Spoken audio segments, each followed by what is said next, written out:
Diversity is one of the greatest strengths in the modern workplace. Over the past few decades, employers have recognized how the input and unique contributions of employees with varying backgrounds can help to build a vital, productive, and profitable workforce. At the same time, managers must be sensitive to actions or behaviors that are offensive to members of their teams and take immediate steps to put a stop to such conduct. Hello and welcome to HR Over Coffee, a video series brought to you by the experts at HR 360, where you will learn how to effectively hire, manage, and terminate employees.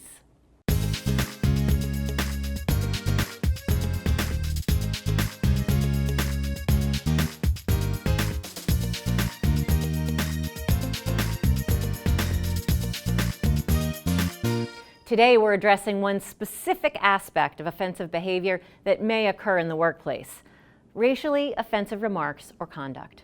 As a manager, you of course want to foster teamwork among your employees, and joking is often part of developing camaraderie and good working relationships.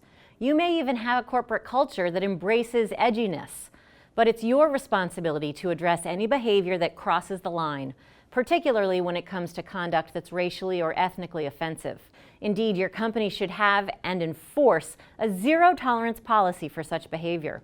There's no place for this type of conduct in a work environment.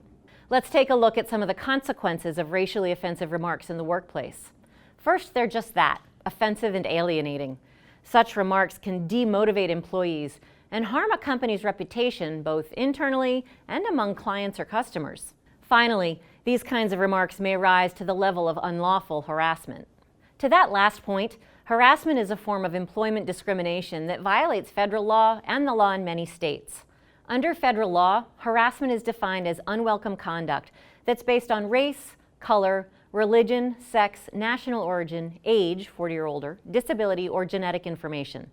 Harassment's illegal when enduring the offensive conduct becomes a condition of continued employment, or the conduct is severe and pervasive enough to create a work environment that a reasonable person would consider intimidating, hostile, or abusive.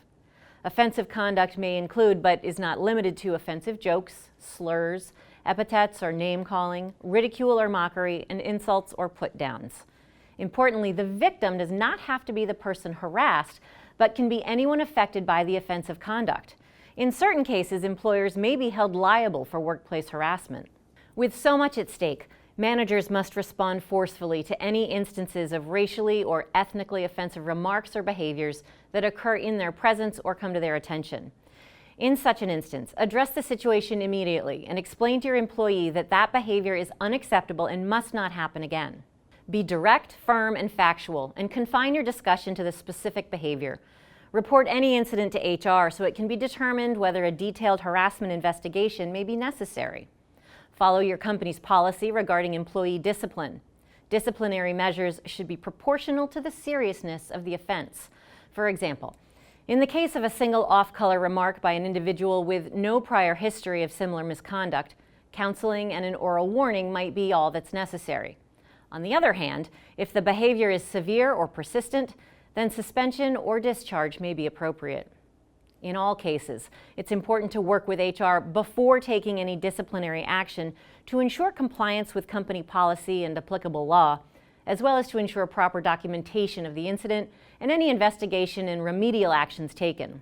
It's also essential for employees to know that they will not face retaliation for reporting or complaining about any instances of offensive behavior or for participating in any investigations regarding such conduct.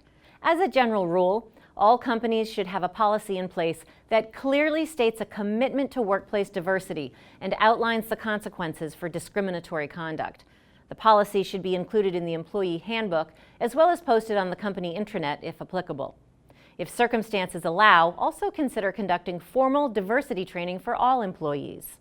Finally, commit to implementing workplace diversity best practices, including not making assumptions based on race, ethnicity, gender, disability, or the like, respecting all cultures, traditions, and circumstances that may require accommodation, refusing to allow inappropriate jokes, language, or behavior, treating all employees equitably, and engaging in ongoing dialogue regarding diversity. Thank you for joining us today for HR Over Coffee. For more information on workplace diversity and discrimination, visit us online at hr360.com.